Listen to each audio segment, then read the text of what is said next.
नमस्कार. नर्मदे हर. माझी नर्मदा परिक्रमा .blogspot.com या संकेतस्थळाला वाहिलेल्या यूट्यूबच्या चॅनलवर आपल्या सगळ्यांचं स्वागत आहे. लेखांक 137. वृद्धेश्वर ते शुक्लेश्वराच्या दरम्यान झालेली लूट आणि कुब्जा संगमावरील प्राचीन मंदिर समूह.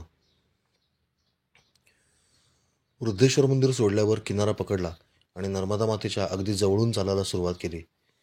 चालता चालता मनामध्ये विचार करत होतो, नर्मदा मैया कधीच सांगून दर्शन देत नाही, त्यामुळे तिच्या पाया पडता येत नाही. कधीतरी हिनं सांगून दर्शन द्यावं, म्हणजे मग तिचे पाय धरता येतील. कुणी जर मला नर्मदा परिक्रमेमध्ये चालताना पाहिलं असतं तर ठार वेडे समजले असते. कारण मी जे काही मनात येईल तो सगळा संवाद अगदी मैयाशी थेटपणे साधायचो. अगदी हातवारे करून बोलायचो. आतासुद्धा मी नर्मदा मातेशी बोलायला सुरुवात केली. मैया, तू अशी काय आहेस? तुझ्याशी संवाद साधावा म्हटलं तर तू समोर उभी हवीस ना. परंतु तू तर कधीच सांगून दर्शन देत नाहीस. काहीतरी मोठा उपक्रम करतेस आणि मग नंतर लक्षात येतं की अरे बहुतेक नर्मदा माहिती. परंतु तोपर्यंत वेळ निघून गेलेली असते. ते काही नाही. जर तू माझ्यावर प्रसन्न असशील, माझी परिक्रमा योग्य मार्गाने सुरू असेल तर कुठल्या तरी रूपाने समोर येऊन मला तसं सांगशील, किंवा माझ्यावर अप्रसन्न असशील आणि माझं काही चुकत असेल तर ते देखील समोर येऊन मला सांगशील. मैयाचं पाणी संथपणे वाहतच होतं. अतिशय संथ प्रवाह हे या भागाचं वैशिष्ट्य आहे. जणू काही आपण एखाद्या व्यक्तीशी खूप काय बोलावं आणि तिने प्रतिसादच न द्यावा, तसं मला ते वाटलं. मी पुन्हा एकदा तावातावाने तिला म्हणालो, हे पहा मैया, तू काही दर्शन देत नाहीस. आता तुला दर्शन द्यावेच लागेल. इथून पुढे माझ्यासमोर जी कुठली पहिली व्यक्ती येईल, किंवा प्राणी येईल, किंवा पक्षी येईल, किंवा जीवजंतू येईल, ते तुझंच स्वरूप आहे असं मानून मी नमस्कार करेन. असं म्हणत मी झपाझप चालू लागलो. माझ्या उजव्या हाताला एक मोठा खडक होता, जो नर्मदा मातेमध्ये बुडालेला होता. त्याला वळसा मारून मी पुढे आलो. इतक्यात माझं लक्ष नर्मदा मातेच्या पात्रामध्ये गेलं. एक 70च्या आसपास वय असलेला म्हातारा मनुष्य इथे बसलेला होता. त्याने पायामध्ये गडद निळ्या रंगाची फॉर्मल पॅन्ट घातलेली होती. अंगामध्ये भोकं पडलेलं बनियान होतं. एक फाटका रुमाल आणि एक आकाशी रंगाचा सदरा धुवून गवतावरती वाळत टाकलेला होता. या माणसाचा एक विचित्र प्रकार सुरू होता. त्याच्या हातामध्ये एक छोटासा कंगवा होता. तो हा कंगवा नर्मदा मातेच्या पाण्यामध्ये बुडवायचा आणि आपल्या केसांवरून फिरवायचा. असे करून त्याने आपले सर्व पांढरट झालेले केस उलटे वळवले होते. पुन्हा पुन्हा हा प्रकार सुरू होता. मनुष्य परिस्थितीने गरीब वाटत होता. माझ्याकडे बघितले आणि एकदम रागाने तो म्हातारा म्हणाला, इधर आओ. मी त्याच्या जवळ गेलो. म्हातारा मला म्हणाला, मुझे 10 रुपये दे दो, चाय पीने है. कमरेला बांधलेल्या शेल्यामुळे माझ्या छातीच्या पोटामध्ये एक कप्पा तयार व्हायचा. कोणी काही वाटेत दिलेले पैसे तर मी तिथे ठेवून द्यायचो. नंतर मुक्कामी गेल्यावर ते तिथेच राहिले असतील, म्हणजे पडून बिडून गेले नसतील, तर काढून मी ते झोळीमध्ये ठेवत असे. अलीकडेच कोणतरी मला चहा पिण्यासाठी 10 रुपयाची एक नोट दिली होती. ती माझ्या पोटामध्ये होती. हां, बरोबर. मान नदी पार केल्यावर मी केवटाला पैसे देऊ केले होते. परंतु त्यानेच मला 10 रुपये दिले आणि म्हणाला, चहा पिले ना बाबाजी. तर तेच 10 रुपये काढून मी त्या म्हातारवाच्या हातावर टेकवले. आधीच म्हातारा मनुष्य आणि त्यात केसांची इतकी काळजी घेतोय हे पाहून मला थोडासा रागच आलेला होता. त्यात कंगवा मैयामध्ये धुतला जात असल्यामुळे मला अजून संताप आला होता. परंतु मी बोलून व्यक्त केला नाही. म्हाताऱ्याने 10 रुपये बाजूला ठेवले आणि मला म्हणाला, मेरा बनियान फट गया है, मुझे बनियान लेना है. कितने का आता है नया बनियान? विचारले. 160 रुपये. म्हातारा तत्परतेने उत्तरला. माझ्या लक्षात आलं की पुढे नेमावरपर्यंत काहीही मिळणार नाही, म्हणून चप्पल बूट खरेदी करण्यासाठी आपण बाजूला काढलेल्या 300 रुपयाला आता हात लागलेला आहे. मी झोळी खाली काढली, त्यातले 160 रुपये काढले आणि त्याला दिले. म्हातारा लगेच म्हणाला, मेरा रुमाल भी फट गया है, नया रुमाल खरीदना है. मी त्याला माझ्या डोक्यावरचं पागोटं काढून दिलं आणि म्हणालो, ये रख लो, इसमें जितने चाहे रुमाल निकाल लेना. माझा खरा हेतू त्याला रुमाल देण्याचा नसून उरलेले 140 रुपये वाचवण्याचा होता, हे प्रामाणिकपणे सांगतो. तेवढ्या पैशात किमान एखादी स्लीपर तरी आली असती, असं माझ्या डोक्यात होतं. म्हातारा भडकला आणि म्हणाला, तेरा रुमाल मेरे क्या काम का, मुझे नया रुमाल चाहिए. पैसा ही देना है तो दे, नहीं तो फुट. मी नाईलाजाने त्याला विचारले, कितने रुपये का आता है नया रुमाल. मला वाटले हा 20-30 रुपये सांगेल, परंतु हा म्हणाला 150 का आता है. मी त्याला म्हणालो, इतने पैसे तो नहीं होंगे मेरे पास बाबा. देख लेना तसल्ली से, मिल जाएगा पैसा. मी 140 रुपये आधीच बाजूला काढलेले होतेच, ते त्याला देऊन टाकले. आता माझ्याकडे 0 रुपये शिल्लक राहिले होते. पैसे मिळाले की बाबा विचित्र हसायचा आणि पैसे खाली जमिनीवर टाकून द्यायचा. तेवढ्यात मी त्याची चौकशी करून घेतली. इथे जंगलात एकटा काय करतोय असं विचारल्यावर म्हातारा म्हणाला, छोटी कसरत में बाजार के लिए आया था, अभी वापस घर जा रहा हूँ, बैठे बैठे सोचा कपडे धोकर सुखाते हैं. ठीक आहे बाबा, नर्मदे हर, असे म्हणत मी पुढे निघालो. इतक्यात मला काहीतरी आठवले आणि मी परत मागे आलो आणि त्या म्हाताऱ्याला पाण्यातून पाय बाहेर काढायला सांगितले. तो म्हणाला, कशाला पाय बाहेर काढू? मी म्हणालो, मला तुम्हाला नमस्कार करायचा आहे. म्हातारा म्हणाला, नर्मदा बाईला नमस्कार कर, मला नमस्कार करायची गरज नाही. त्याने शेवटपर्यंत पाण्यातून पाय काही बाहेर काढले नाहीत. मी तिथूनच त्याला नमस्कार केला आणि पुढे निघालो. म्हातारा जोरात ओरडला, रुक भोसडी के, पुरा पैसा यहाँ खाली करके जा. आता मात्र मला राग आला. बाबाजी, मेरे पास जितना पैसा था पूरा आपको दे दिया है, अब और पैसा कहाँ से लाऊं? म्हातारा म्हणाला, तुझी जोळी खाली ठेव आणि नीट पहा, अजून कुठे पैसे आहेत का? मी देखील आज्ञाधारकपणे झोळी खाली ठेवली आणि सगळे कप्पे तपासले. एका कप्प्याच्या कोपऱ्यामध्ये 10 रुपयांच्या नोटीची एक छोटीशी पुरचून ठेवून पडलेली होती. ती माझ्या हाताला लागली. मी त्याला दाखवल्याबरोबर म्हातारा हसायला लागला. हां हां, अब पुरा खाली हो गया, चल भाग. त्याने 10 रुपयांची ती नोट पुन्हा एकदा जमिनीवर फेकून दिली. मी पुन्हा एकदा म्हाताऱ्याला नमस्कार केला. मला म्हाताऱ्याचा राग येत होता, परंतु तरी देखील मी त्याला नमस्कार का करतो हेच मला कळत नव्हतं. आपोआप नमस्कार घडत होता. बहुतेक मी आधी जे वाक्य बोललो होतो त्याचा हा परिणाम असावा. न जाणो कुठल्या रूपात कोण दर्शन देईल असाही एक सूक्ष्म विचार मनात होताच. हा शूलपाणीच्या झाडीचा उत्तर तट होता. म्हणजे झाडी आता संपत आली होती. इथे पूर्वी परिक्रमावासियांची लूट व्हायची, तशी आपली देखील लूट व्हावी अशी एक सुप्त इच्छा मनामध्ये होती. ती अशा रीतीनं माईने पूर्ण केली असे मला वाटले. 4 पावले चालल्याबरोबर घडलेल्या प्रकारामुळे मला आलेला राग अनावर झाला आणि मी दोन्ही पायातले बूट जोरात लाथा झाडत लांब एका शेताच्या दिशेने भिरकावून दिले आणि ओरडून म्हणालो, तुला माझ्या पायात नवीन चप्पल बघवत नाही ना? हे घे तुझी पायजण तुला परत. मला काहीच नको, मी अनवाणीच बरा आहे. असं म्हणून मी मागे वळून बघितलंय. तो काय आश्चर्य! त्या खडकाजवळ कुणीच नव्हतं. म्हातारा देखील नव्हता, खाली पडलेले पैसे देखील नव्हते आणि त्याने वाळत घातलेले कपडे देखील नव्हते. मी खडबडून जागा झालो, भानावर आलो आणि माझ्या लक्षात आलं की आपण किती मोठी संधी पुन्हा एकदा दवडली. साक्षात मैयासमोर आलेली होती, परंतु तिला ओळखण्यामध्ये मी पुन्हा एकदा कमी पडलो. यावेळी आनंदाची गोष्ट इतकीच होती की संकल्प केलेला असल्यामुळं किमान तिला नमस्कार तरी करता आला. परंतु तरी देखील एक खवट म्हातारा या दृष्टिकोनातूनच मी या व्यक्तिमत्वाकडे पाहत होतो. मी जिथे उभा होतो तिथून केवळ 10-15 फुटावर म्हातारा बसला होता. त्यामुळे वाळत घातलेले कपडे घालून पैसे गोळा करून ते खिशात ठेवून पळून जाण्यात वेळच त्याच्याकडे नव्हता. मला पुन्हा एकदा पश्चात्ताप झाला. अनुसंधान किती आवश्यक आहे याची जाणीव मला त्या क्षणी झाली. एका क्षणासाठी सुद्धा आपलं अनुसंधान सुटलं नाही पाहिजे. काही सेकंदापूर्वी मी नर्मदा मातेला जर म्हणत असेन की आता पहिली व्यक्ती तुझ्या रूपात मला दर्शन देणार आहे, तर मला ती व्यक्ती समोर आल्यावर मनात विकल्प का बरं निर्माण व्हावा? केवळ 300 रुपयांसाठी मी इतका त्रागा का करावा? मी समोरच्या शेतात जाऊन फेकलेले बूट उचलले. ते आता पूर्णपणे फाटून गेले होते. मी नर्मदा मातेची क्षमा मागितली आणि ती ज्या जागेवर बसली होती तिथे साष्टांग नमस्कार केला आणि पुढे निघालो. वाटेमध्ये एका झाडावरती ते फाटके बूट लटकून ठेवले. केवळ 15 मिनिटांनंतर चाललो असेल. डावीकडे एक मोठी पत्र्याची शेड दिसू लागली. शेडमध्ये 2-3 झोपाळे टांगलेले होते. इथे वरती मंदिर किंवा आश्रम आहे असं लक्षात आलं. हे शुक्लेश्वर महादेवाचं तीर्थ होतं. वरती गेल्याबरोबर एका तरुण उड्या साधूने स्वागत केले. हा परिक्रमेमध्ये असलेला युवक इथे सेवा देण्यासाठी थांबला होता. आल्या आल्या त्याने माझे पाय पाहिले आणि म्हणाला, बाबाजी आप नंगे पैर चल रहे हैं क्या?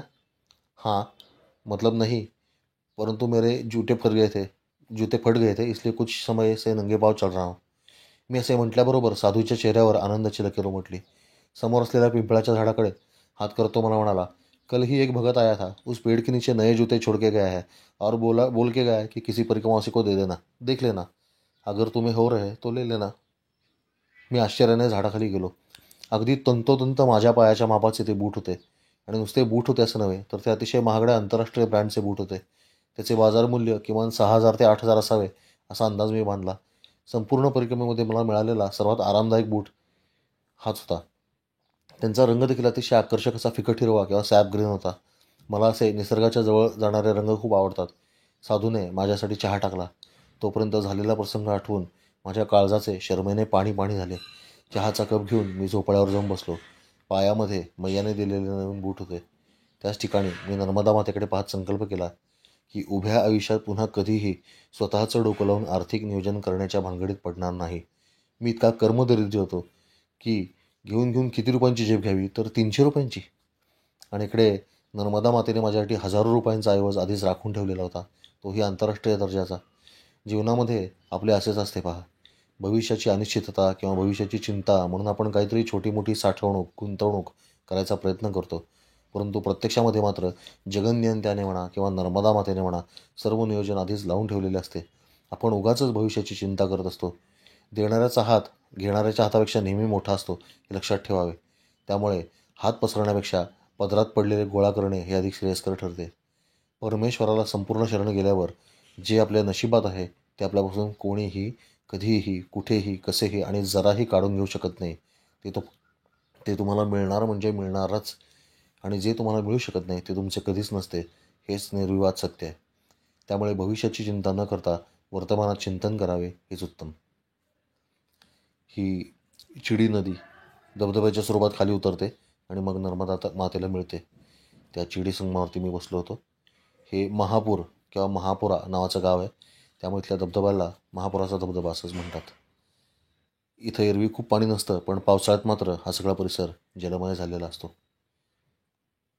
इथे वरती टेकडीवरती अजून एका साधूंचा आश्रम आहे. मी काही तिकडे गेलो नाही, पण त्या आश्रमाची पाटी इथे लावलेली आहे. या भागातली नर्मदा मैया खूपच सुंदर आहे. शांत असं तिचा प्रवाह आपल्याला चित्रामध्ये दिसेल. इथेच शुक्लेश्वर महादेव मंदिराच्या जवळच काळभैरवनाथांचं देखील स्थान आहे. आणि हे शुक्लेश्वर महादेवांचं मंदिर आहे. चिडिया संगम गोगावा. आणि हे शुक्लेश्वर महादेवांचं शिवलिंग आहे.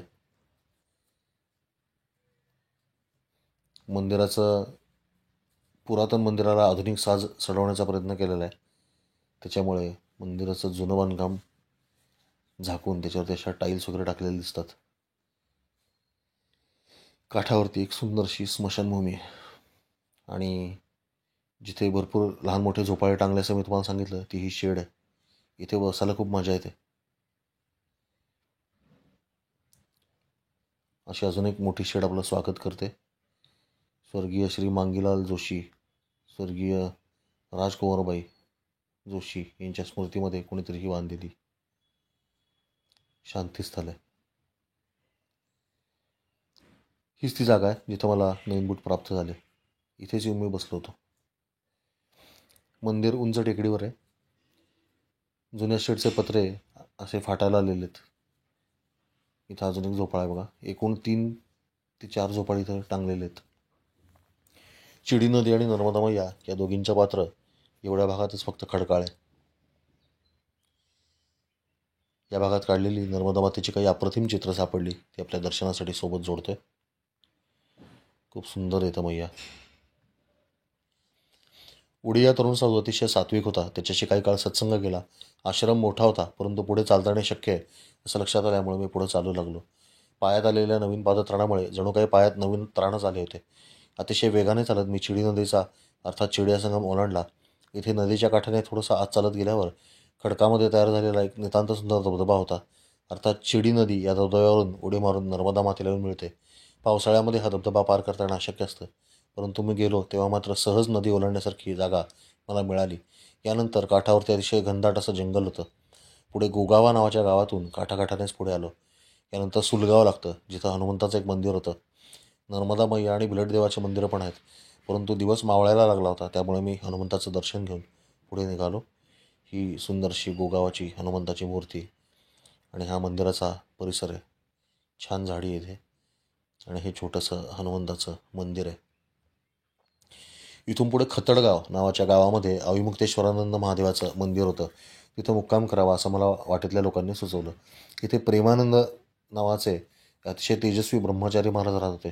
त्यांनीच या क्षेत्राचा विकास केला आहे असं ग्रामस्थांनी मला सांगितलं. आश्रमामध्ये जाण्यापूर्वी मी नर्मदा मैयामध्ये स्नान करण्याचं ठरवलं आणि माझा तो निर्णय अतिशय योग्य ठरला. कारण खतडगाव या गावामध्ये नर्मदा मातेचं जितकं शुद्ध आणि स्वच्छ पाणी मी पाहिलं, तेवढं उभ्या परिक्रमेमध्ये कुठल्याच तीर्थक्षेत्रात नाही पाहिलं. वरून खाली बघितलं की पायाची नखंसुद्धा दिसायची, इतकं ते पाणी स्वच्छ होतं.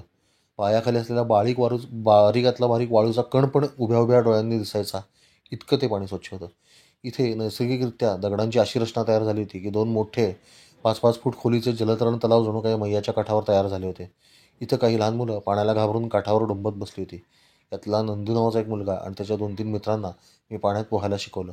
म्हणजे मी स्वतः पोहलो नाही, परंतु त्यांना सूचना दिल्या आणि त्यांची भीती घालवली. स्नानाचा इतका अप्रतिम आनंद कुठेच मिळाला नव्हता, इतका तो घाट लक्षात राहिला. इथे नर्मदा मैयाच्या काठाजवळ एक तरुण मनुष्य छाती एवढ्या पाण्यात उभा असलेला मला दिसला. बराच वेळ मी पाहिले तो तिथेच उभा होता. मी दगडांच्या मधला उंचवटा ओलांडून खोल भागामध्ये स्नान करत होतो.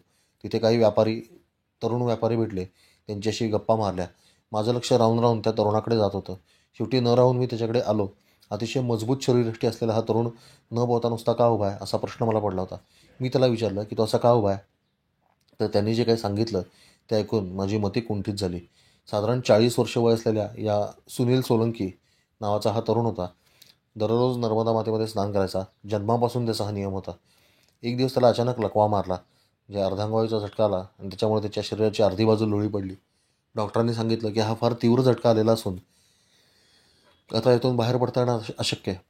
सुनील सोलंकीला असं सांगायचं होतं की मला नर्मदा मातेकडे घेऊन चला, परंतु त्याची जीवच लोळी पडल्यामुळे बोलता येत नव्हते. शेवटी याने मध्यरात्री सर्वांचं लक्ष चुकून थेट नर्मदा मातेकडे कूच केली. त्याला माहिती होतं की नर्मदा मातेमध्ये स्नान केल्यावर त्याचा हा रोग दूर होणार आहे. आता तो उभा होता. त्याच ठिकाणी येऊन तो छाती एवढ्या पाण्यात उभा राहिला. कल्पना करून पहा, इथे पाण्याची पातळी वर खाली होत असते. ओंकारेश्वर धरणातून पाणी सोडलं की इथलं पाणी अचानक 5-6 फूट वर जातं आणि याला तर पोहता देखील येत नव्हतं, कारण हातपाय लोळे पडले होते. परंतु याला 100% खात्री होती की नर्मदा मैयाच आपल्याला या संकटातून बाहेर काढू शकते. तोंडाने बोलता येत नव्हतं, परंतु याने मनोमन नर्मदा मातेला प्रार्थना केली की तू मला बरं केलं पाहिजेस, तोपर्यंत मी पाण्यातून बाहेरच येणार नाही. आणि आश्चर्य म्हणजे याचा 80% त्रास त्याच रात्री नष्ट झाला. मग पुढं काय झालं, मी उत्कंठेनं विचारलं. तुम्हाला बोलता येऊ लागलं की नाही. सुनील सोलंकी म्हणाला, हे काय, मी आत्ता बोलतोय की तुमच्याशी. म्हणजे कधीची घटना आहे ही, आश्चर्याने मी विचारलं. ही घटना मागच्याच पंधरवड्यात घडली होती. हे ऐकल्यावर मात्र माझ्या आनंदाला आणि आश्चर्याला पारावर उरला नाही. केवळ 10-15 दिवसांपूर्वी आधुनिक वैद्यकशास्त्राने सगळ्याच नालायक सिद्ध केलेला एक मनुष्य माझ्यासमोर स्वतःच्या मुखाने त्याची कथा सांगत उभा होता. आणि आता तो जवळपास पूर्णपणे बरा झाला होता. तेव्हापासून तो दिवसातला अधिकाधिक काळ नर्मदा मैयाच्या पात्रामध्ये असा बसून राहायचा. आता सुद्धा अंधार पडू लागला होता, परंतु सुनील काही पाण्यातून बाहेर आला नाही. शेवटी मी बाहेर पडलो आणि अविमुक्तेश्वराकडे धाव घेतली. मी मंदिरात पोहोचलो आणि माझ्या असं लक्षात आलं की आज इथे एक लग्नाचं आयोजन करण्यात आलेलं आहे. गावातील सर्वही चुली आज बंद होत्या. परंतु परिक्रमावासीने लग्न समारंभाचे जेवायचे नसते असे मला काही साधूंनी सांगितले होते. कारण या सगळ्या विधींमध्ये नांदीश्राद्ध नावाचा एक विधी केलेला असतो. लग्न, मुंज, वास्तुशांती किंवा अन्य मोठे मोठे धार्मिक कार्यक्रम करण्यापूर्वी यजमानांच्या पूर्वजांना संतुष्ट करण्यासाठी नांदीश्राद्ध केले जाते. त्यांची म्हणजे पितरांची प्रार्थना केली जाते की त्यांच्या सर्व अपूर्ण इच्छा या अन्नामध्ये उतरून ते अन्न सेवन करणाऱ्या पाहुण्यांच्या हातून त्या पूर्ण व्हाव्यात आणि त्यासाठी अन्नदान केले जाते. आता कोणाच्या पूर्वजांची नक्की काय इच्छा हे आपल्याला सांगता येत नाही, म्हणून शहाण्या माणसाने अशा ठिकाणी कधी जेवू नये असे माझे गुरु देखील मला सांगायचे. त्यामुळे मी हा नियम अगदी काटेकोरपणे पाळत आलेलो होतो. अगदी स्वतःच्या लग्नात आणि स्वतःच्या घराच्या वास्तुशांतीत देखील मी जेवलो नव्हतो. याउलट एखाद्या संतांचे क्रियाक्रम असेल तर मात्र न बोलता देखील जावे आणि तिथले त्यांच्या तिथीचे अन्न जेवावे असे माझे गुरु सांगत. कारण जीवनमुक्त महात्म्यांची शेवटची इच्छा एकच असते, सर्व जीवमात्रांचे कल्याण व्हावे. ती इच्छा आपल्या हातून पूर्ण होण्याची शक्यता त्यामुळे वाढते. इथे असलेले प्रेमानंद साधू मोठे विद्वान होते. त्यांनी खूप मोठ्या प्रमाणात या तीर्थक्षेत्राचा विकास केला होता. विशेषतः त्यांनी या संपूर्ण मंदिरामध्ये 50 लाख रुपयांचे रुद्राक्ष नेपाळमधून आणून मंदिर सजवलं होतं. या संपूर्ण मंदिरात कुठेही पहा, सर्वत्र रुद्राक्ष दिसायचे. खरी तर ही टाटंबरी बाबांची तपोभूमी होती. त्यांचं देखील मोठं स्थान या महात्म्याने निर्माण केलं होतं. टाट म्हणजे पोतं किंवा गोंडपाट. या टाटाचे अंबर अर्थात वस्त्र घालणारे, म्हणून त्यांचं नाव टाटंबरी बाबा होते. यांच्याकडे अशी सिद्धी होती की ते खापराखालून अन्न काढायचे. कितीही लोक आले तरी त्यांच्या खापराखालून निघालेल्या अन्नामुळे जेवण कधी कमी पडायचं नाही. शूलपाणीच्या दक्षिण तटावर मला भेटलेला मनोज कुमार नावाचा मंगलोरचा कानडी साधू देखील इथे मी आंघोळ करत असतानाच आलेला होता. त्याला देखील मी आवाज देऊन थांबवून घेतलं होतं. मंदिराची अतिशय सुंदर अशी पूजा व्यवस्था व शिस्त महाराजांनी लावलेली होती. एकंदर त्यांची सगुण पूजेची पद्धत पाहता ते मूळचे दक्षिण भारतीय असावेत असा अंदाज मी मनोमन लावला. इथले सेवक खूप दयाळू होते. लग्नासाठी शेकडो लोक जमलेले असून देखील त्यांनी आमच्या दोघांसाठी थोडीशी बटाट्याची भाजी आणि खिचडी केली. रात्रभर लग्नाचा गोंधळ सुरू राहिला. मी एका कोपऱ्यामध्ये जाऊन आसन लावून झोपून टाकले. सांसारिकांचा गोंधळ पाहायला नको वाटत असे. रात्री प्रेमानंद महाराज आले. त्यांनी आवर्जून माझी चौकशी केली. मी त्यांनी केलेल्या या जीर्णोद्धाराबद्दल त्यांचे मनापासून आभार मानले व तोंड भरून कौतुक केले. त्यांच्यातला साधू अखंड जागृत होता हे पाहून मला फार बरे वाटले. सर्व काही करून हा महात्मा कशातच नव्हता. हेच खऱ्या साधूचं लक्षण आहे. रात्रभर नाचगाण्यांचा कार्यक्रम सुरू राहिला. महादेवांच्या समोर थोडी स्तुतीपर कवने गाऊन मी निद्रादेवीचा आश्रय घेतला. अविमुक्तेश्वर किंवा अभिमुक्तेश्वर महादेवांची प्रेमानंद ब्रह्मचारी महाराजांनी मांडलेली अतिशय उत्कृष्ट अशी पूजा आपल्याला इथे दिसते. काय पूजा केली बघा, सुंदर. मागे रुद्राक्षांच्या माळा दिसत आहेत. महादेवांना प्यायला पाणी ठेवले बघा. अशी पाहिजे भक्ती. मंदिराच्या बाहेर मोठे सिंह होते आणि जिकडे पाहावे तिकडे रुद्राक्ष लटकवले होते. अगदी सिंहांच्या मागे पण रुद्राक्षांच्या माळा आहेत. मंदिराचा सभामंडप देखील नेपाळून आणलेल्या रुद्राक्षांनी सजवण्यात आलेला होता. मंदिराचे सुंदर आणि रेखीव असे कळस,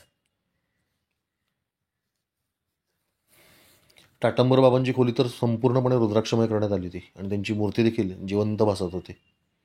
किती रुद्राक्ष आहेत बघा. एवढे रुद्राक्ष एकत्र मी आयुष्यात कधीच नाही पाहिले. दाक्षिणात्य शैलीने भरगच्चाशी सगुण पूजा करण्याची प्रथा प्रेमानंद ब्रह्मचारी महाराजांनी पाडलेली आपल्याला दिसते. तशीच पूजा इथं आता केलेली आहे. हे मंदिर आणि त्याचा स्वच्छ सुंदर नीटनेटका परिसर कायम लक्षात राहील. सकाळी लवकर उठलो आणि मला सुनील सोलंकी यांना बालभोग घेण्यासाठी घरी येण्याचं दिलेलं आमंत्रण आठवलं. मी गावातून विचारत त्याचं घर शोधून काढलं.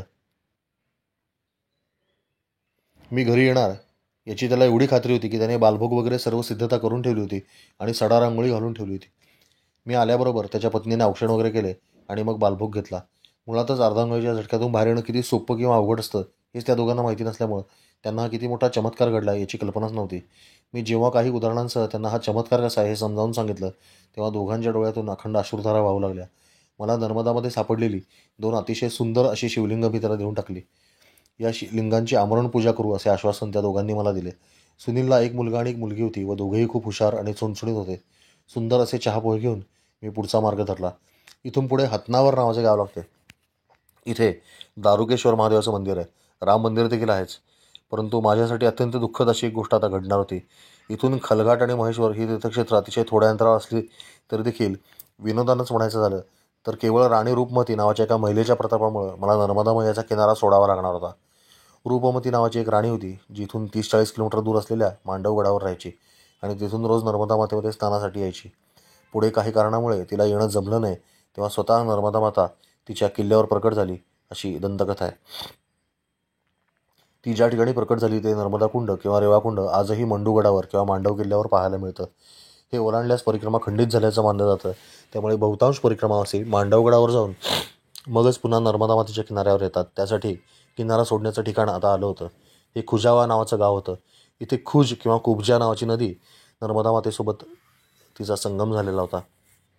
इथून मांडवगडापर्यंत जाण्यासाठी पूर्वी भुयार होतं असं लोक सांगतात आणि ते शक्य आहे कारण इथे सर्वत्र अखंड पाषाण असलेला पाहायला मिळतो. अगदी कुब्जा नदीचं पात्र देखील पाषाणांनी भरलेलं आहे. किंबहुना एक अखंड पाषाणच आहे असं म्हटलं तरी चालेल. इथे दगडात कोरलेली अनेक सुंदर मंदिरं पाहायला मिळतात. पर्यटकांनी अवश्य येऊन पाहावं असं हे गाव आहे. हे एक अतिशय पौराणिक स्थान आहे. इथे बरोबर समोर बिल्वामलक तीर्थ आहे. याला जहागीरदार असं देखील म्हणतात किंवा बिल्वामृतेश्वर महादेव असं पण म्हणतात. बेल आणि आवळा याचं एकत्र झाड तिथं असणार आहे म्हणून हे नाव पडलं. कारण हा सर्व राजांचा राजा आहे अशी मान्यता आहे, जहागीरदार. त्यामुळे आजवर कोणीही राजकारणी व्यक्ती इथं आलेला नाही. जो इथे येतो त्याचे राज्य निघून जाते अशी मान्यता आहे. आणि जहागीरदारांच्या समोरच मी मुक्काम केलेले ग्यारलिंगी दिसत होते आणि तिथला बालकदास महाराजांचा आश्रम देखील दिसत होता. कुब्जा नदीच्या संगमावर सर्वत्र खडकच खडक आहे. इथं पूर्वी अमरकुंड होतं. ते आता मोठ्या दगडाने झाकलेलं आहे असं सांगतात. 7 मातृका देखील आहेत. या सप्तमातृकांच्या इथूनच मांडवगडापर्यंत भुयार होतं असं सांगतात. आता जे पूर्णपणे बुजलेलं आहे. इथे संगमावर काही मंदिरं होती. ती जशीच्या तशी वरती हलवण्यात आलेली आहेत आणि खूप सुंदर रीतीनं पुनर्स्थापित करण्यात आलेली आहेत. अवश्य बघावा असा हा परिसर आहे. इथे 10-15 फूट उंचीच्या 3 भव्य दिव्य मूर्ती आहेत. एक विष्णूचे, एक कृष्णाचे आणि एक प्रल्हादाला मांडीवर घेऊन बसलेल्या नृसिंह भगवंताची मूर्ती आहे. शेजारी दुर्गामातेचं मंदिर आहे. त्यावर धनुर्धारी रामाची अप्रतिम अशी मूर्ती कोरलेली आहे. सर्व मंदिरं पुरातन आहेत. मी सगळं पाहत असताना समोरच राहणारा एक तरुण मुलगा मला बघून तिथे आला. त्याने माझे भरपूर फोटो काढले. नंतर घरी चहाला घेऊन गेला. हा केवट समाजाचा मुलगा होता. त्याने मला या परिसराची भरपूर माहिती दिली. दुर्दैवाने त्याने दिलेले फोटो माझ्या मित्राकडून डिलीट झाले. परंतु तो परिसर मात्र आपण आता बघूयात. जुन्या कुब्जा नदीच्या संगमातून विस्थापित करण्यात आलेली हीच ती पुरातन मंदिरं आणि या मूर्तीची भव्यता या चित्रामध्ये पकडता येणं कठीण आहे. भव्य अशी ही मूर्ती आहे. खूप सुंदर बघा. तिचे सुंदर आणि सुबक असं कोरीव काम या मूर्तीवर केलेलं आहे. परंतु मूर्तिभंजकांनी त्यांचा पुरता विध्वंस केलेला आपल्याला पाहायला मिळतो. मूर्तीवर उगवलेले वड पिंपळ उपटण्याचं साधं काम देखील पुरातत्व खातं करत नाही आहे आणि पाहणारे प्रेक्षक देखील ते करत नाहीत. मी कुठल्याही मंदिरात गेल्यावर छोटा वड किंवा पिंपळ उगवलेला दिसल्याबरोबर तत्काळ तो उपटून टाकतो. आपणही असं करत जावं. जुनी मंदिरं विस्थापित करताना अशा पद्धतीने दगडांना आकडे देण्यात आले होते. त्यामुळे मंदिर पुन्हा जोडणे फार सोपे होऊन जाते. हे असे हे आकडे दिलेले आहेत. त्याच्यामुळे मंदिर अगदी जसं जुनं होतं त्या पद्धतीनं पुन्हा जोडण्यात आलेलं आहे. अगदी तुम्ही तिथल्या प्रत्येक वास्तूच्या प्रत्येक दगडावर आपल्याला असेच आकडे टाकलेले पाहायला मिळू शकतात. आणि अतिशय सुंदर असं एक महादेवाचं शिवलिंग आणि अतिशय भव्य असं ते मंदिर आपल्याला शेजारीच पाहायला मिळतं. हीच ती दुर्गामातेच्या मंदिराच्या भिंतीवर कोरलेली रामारायाची धनुष्य ताणलेली मूर्ती, जिचा मूर्तिभंजकांनी विध्वंस केलेला आपल्याला पाहायला मिळतो. अतिशय सुंदरशी ही रामाची मूर्ती आहे. इथला गणपती पण मोठा गमतीदार आहे. अशा अनेक मूर्ती सुंदर कोरीवकाम असलेल्या शास्त्रोक्त पद्धतीने घडवण्यात आलेल्या आपल्याला पाहायला मिळतात या भागामध्ये, जे अतिशय आखीव रेखीव आणि सुबक आहेत. या मूर्ती आणि हा परिसर, या मंदिर परिसर पाहता आणि त्याचा विस्तार पाहता आत्ताच्या काळातले आधुनिक तोकडे गल्लीबोळयुक्त रस्ते आपण किती अजून मागावत ह्याची साक्ष तिथं पडलेली दिसतात.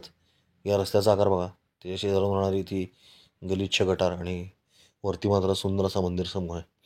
म्हणजे पूर्वीच्या काळाचे आपण किती मागं आहे हेच ते दाखवत आहे. अशी अनेक मंदिरं इकडे आहेत आणि मंदिरांचं कोरीवकामसुद्धा अतिशय अप्रतिम, केवळ अप्रतिम असंच आहे. ही नरसिंहाची मूर्ती, या सर्व मूर्तीमध्ये मला विशेष भावली ती नरसिंहाची प्रल्हादावर प्रेम करणारी मूर्ती. कारण आजपर्यंत आपण नरसिंहाचे क्रुद्ध स्वरूप पाहिलेले आहे, ज्यामध्ये तो हिरण्यकशिपूला फाडत असतो. पण या मूर्तीमध्ये मात्र वेगळं चित्र आहे. हे एक शिवालय आहे. हे बघा, इथे नरसिंहाला मांडीवरती घेऊन प्रेमाने त्याच्याकडे बघणारा प्रेमळ नरसिंह भगवान आपल्याला पाहायला मिळतो. हे अतिशय वेगळंच त्याचं रूप आपल्याला पाहायला मिळतं. खूप सुंदर आहे. पण इतकी सुंदर मूर्ती तोडणाऱ्या मूर्तिभंजकांचं काय करावं विचार करून बघा. इतक्या सुंदर मूर्तीचे तुकडे तुकडे करून टाकलेत.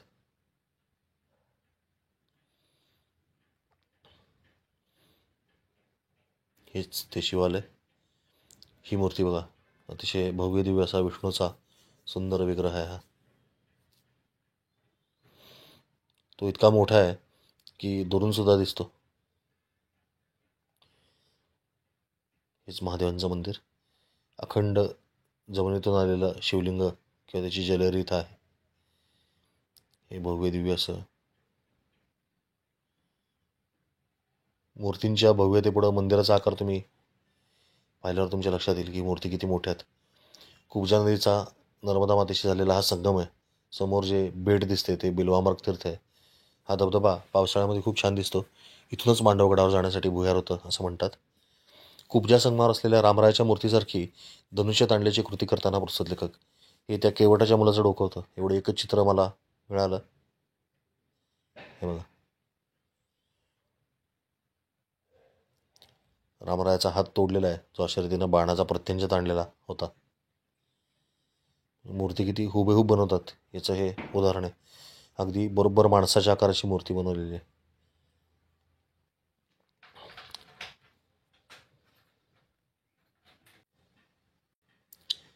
गावात नृसिंहाचा विग्रह आहे, तो आवर्जून पहा असं त्याने मला सांगितलं. मी बाहेरून घरासारख्या दिसणाऱ्या नृसिंह मंदिरामध्ये गेलो.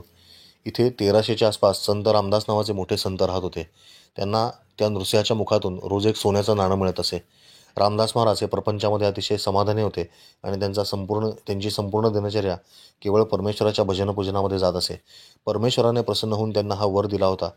त्यामुळे त्यांना प्रपंचासाठी वेगळं काही सुवर्ण गोळा करण्याची गरज पडू नये असा भावार्थ. कारण रामदास बाबांची पूजा घेतल्याशिवाय देवाला सुद्धा बरं वाटत नसे. पुढे रामदास महाराजांना तीर्थयात्रेला जायचं होतं, तेव्हा त्यांनी त्यांच्या आपल्या एका शिष्याला तिथं बसवलं आणि त्याला सांगितलं की त्याने या शाळीग्राम रूपी नरसिंह विग्रहाची पूजा करावी. महाराज निघून गेल्यावर काही दिवसातच शिष्याला लोभ सुटला आणि त्याने विचार केला की आपण जर हा विग्रह फोडून पाहिला तर आपल्याला खूप सोन्याची नाणी मिळतील. त्यामुळे त्याने जमिनीवर आपटून या विग्रहाचे 2 तुकडे केले. त्यातून सोन्याची नाणी काही निघाली नाहीत. मात्र आता आपलं काय होणार या भीतीनं त्याला ग्रासलं आणि त्याने नर्मदा मैयामध्ये ते दोन्ही तुकडे टाकून दिले आणि पळून गेला.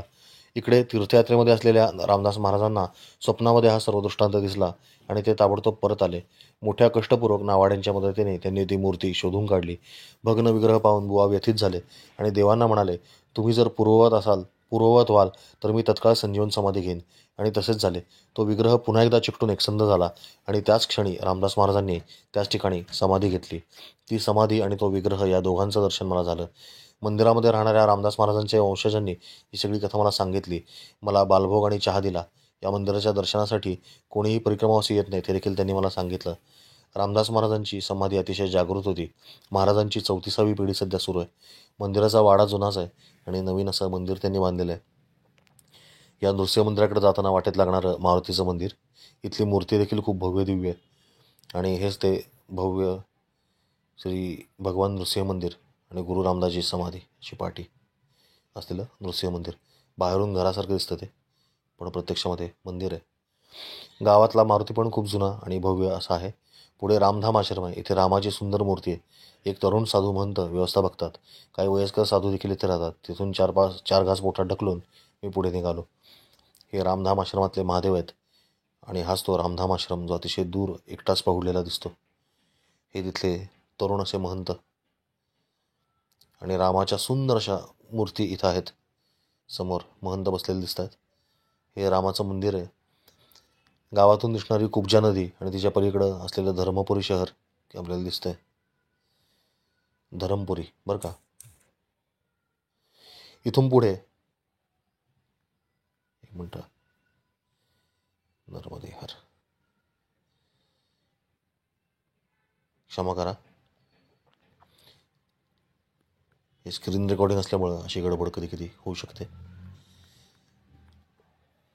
आपण आलो होतो कुब्जा संगमावरती आणि इथून आपला किनारा सुटणार होता. समोर धरमपुरी नावाचं शहर आहे आणि या